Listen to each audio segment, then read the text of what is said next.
Day 3 of the Day ICT4D 3. conference. Do you want to start just by saying hi to the camera, introducing yourself, and sharing a little bit about the work that you do? Sure. So my name is Hannah Simmons. I'm Africa lead for EdTech Hub.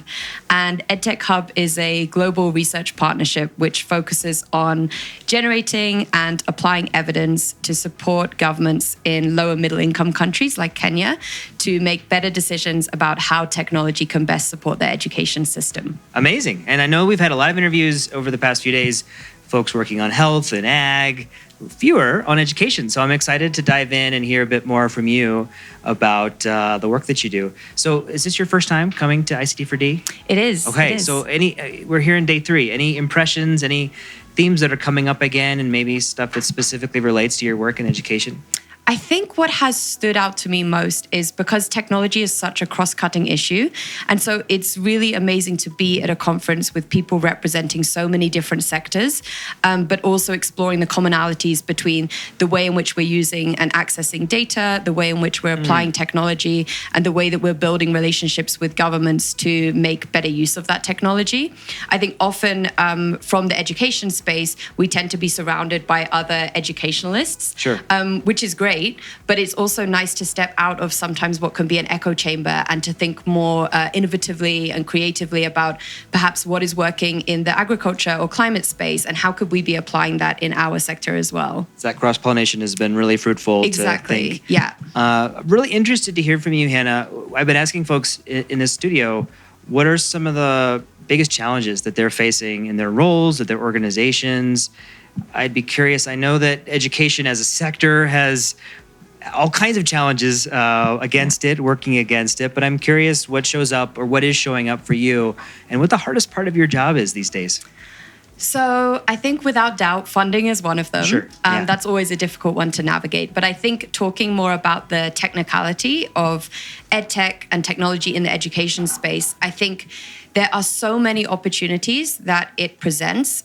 So for us, one of the big things is how can technology be used to help us generate and apply evidence? So for example, data dashboards, reinforcing senses of accountability and transparency.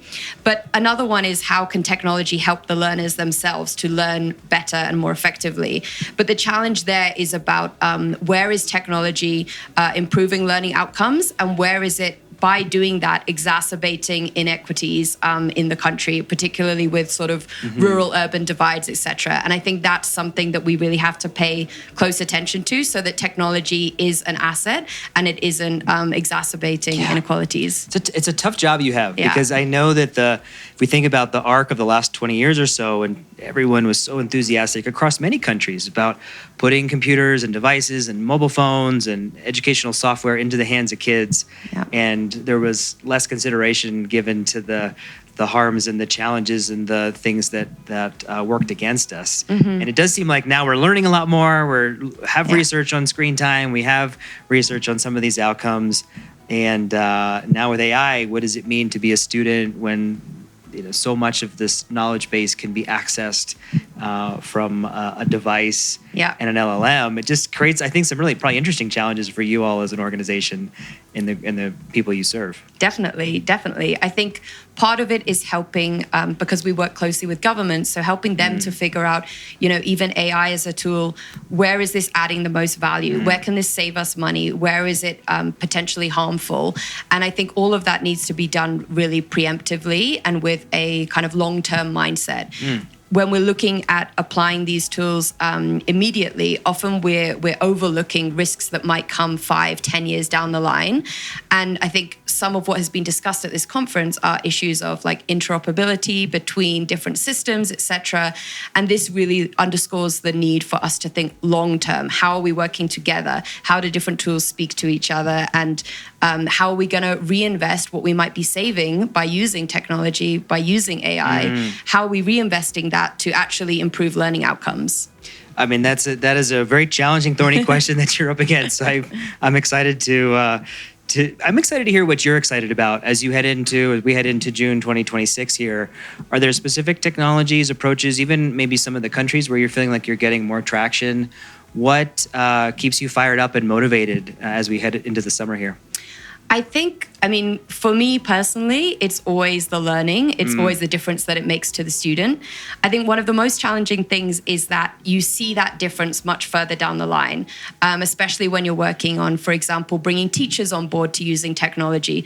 You won't see a difference in the learner tomorrow, but you might see it in 1 or 2 or 3 years' time. But I think for me, seeing the difference that technology can make in terms of student engagement in learning, in terms of access to quality content, in terms of differentiated learning, and how can we use AI and different tech-based tools to help teachers plan their lessons and organize their students in a more equitable way. I think those are the things that I really am behind. Yeah. Well, look, really wishing you tremendous success in all the great work you're doing. I hope you have a good rest of your conference here. Thank you. And really looking forward to following along, and go check out EdTech Hub. Thanks very much. All right, friends, take care.